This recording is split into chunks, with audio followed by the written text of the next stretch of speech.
Hello everyone, so we are here with a machine that is just back from the client because suddenly he said he lost about 30 to 40 FPS, and this machine is made on a 3060 Ti. I didn't build this, I just do the tuning on this.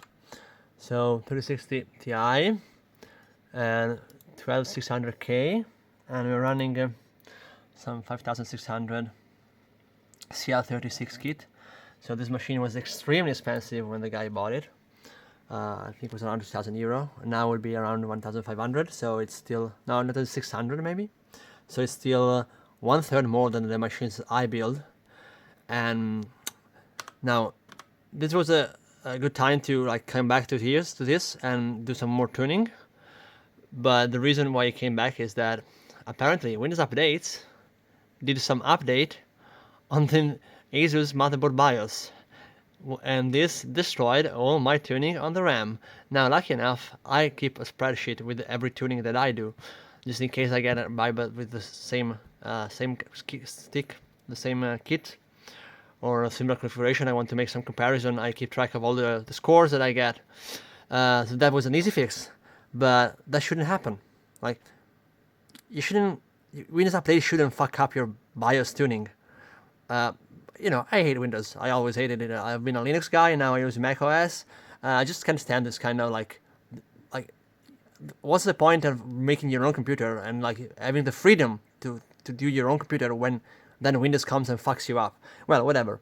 So this is just to show like how the basic FPS looks like on this configuration without tuning. Which is pretty bad, and I will then explain why, even with all the tuning that I did, and all the tuning that I did twice actually, because now I applied some other settings that I was able to actually test afterwards, and then I'm gonna tune them in, and I will show you that, yeah, like the 12600K is not a good choice, and the 3060 is much worse choice. Let's see. Now running at 2K basic. We're already GPU limited, which is something that wouldn't happen with a 6700 XT, despite that card being like slightly cheaper than this green shit. So we're around at 160, while we're running at full HD, everything minimum except for render resolution, we get around 180. Now, why is this combo very bad? Let's go over this. So here we are doing just 240 and this scene, which is embarrassing. It's like, yeah, we even dropped below 200 here. And this part is always stuttery. So what basically happens is that, first of all, you don't get nvidia GPUs if you want to get a good frame rates in this game on a budget. And that's because nvidia drivers have override. I mean nvidia cards do not have some kind of async compute engine. For some reason, they offload much more to the CPU. You see, this frame rates are terrible.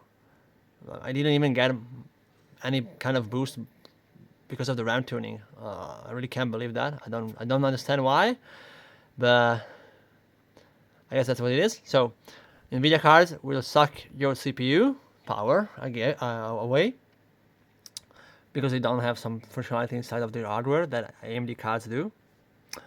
And the 12600K is just a terrible CPU, because you get the efficient cores, which drag down your real-time performance. They slow down the CPU, they slow down the secondary clocks, and they make like for a very long ring bus. And they just like, efficient cores are there for rendering, and that's all. When you buy a 12900K, you don't buy that because for the efficient cores. You buy that in gaming to get 8 performance cores. But there's no reason to get efficient cores if you just get 6 performance cores. You might as well get a 12400F. Okay? So that's it. That's a bad combo. That was a very bad choice of parts. It doesn't outperform a much cheaper build that is dedicated to Warzone. It will maybe outperform in 4K because of the 3060 Ti being like because of nvidia 30 series card being better at higher resolution. But man, you don't do that for competitive gaming. And that's all for this video, I think. Oh, yeah, the RAM is running at 5800 because the system agent on this CPU is running it. Actually, I was able to undervolt the system agent before, yeah, because I basically got to the maximum frequency for the RAM. The RAM would need like more than 1.3 volts to run at higher speed than 5800. So I didn't go above that limit, and I decided to lower the system agent voltage. And that's it, yeah. Now that's all.